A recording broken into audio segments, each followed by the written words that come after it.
ജാസ്മിന് ശിക്ഷ വിധിച്ചിരിക്കുകയാണ് ലാലേട്ടൻ. ശിക്ഷ എന്ന് പറയുന്നത് 2 ആഴ്ചയിലെ ഡയറക്റ്റ് നോമിനേഷനും യെല്ലോ കാർഡുമാണ് അവിടെ ശിക്ഷയായി വിധിച്ചിരിക്കുന്നത്.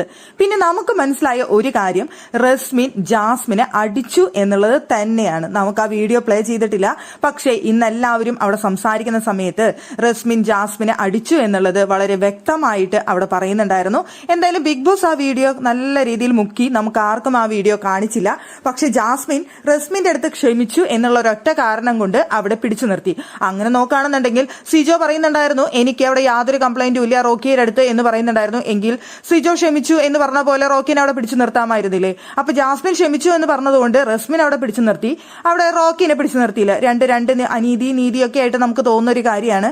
എന്തായാലും റസ്മിൻ അവിടെ ജാസ്മിനെ കിച്ചണിൽ വെച്ച് അടിച്ചു എന്ന് തന്നെ വ്യക്തമായിട്ട് അവരെല്ലാവരും പറയുന്നുണ്ടായിരുന്നു. ആ ഒരു കാര്യത്തിൽ യാതൊരു സംശയവുമില്ല. എന്തായാലും റസ്മിനെ അവിടെ നിർത്തി എന്നുള്ളത് തന്നെയാണ്. 2 ആഴ്ചയിലെ ഡയറക്റ്റ് നോമിനേഷൻ. 2 ആഴ്ച എന്തായാലും അവിടെ റസ്മിനെ നിൽക്കേണ്ടി വരില്ല. അടുത്ത ആഴ്ച വരുന്നതോടുകൂടി റസ്മിൻ പുറത്തു പോകും എന്നുള്ള കാര്യം 100% ഷുവറാണ്. അപ്പൊ 2 ആഴ്ചയിലെ ഡയറക്റ്റ് നോമിനേഷൻ ഒന്നും കൊടുത്തിട്ട് ഒരു കാര്യവുമില്ല എന്നുള്ള കാര്യം ഷുവറാണ്.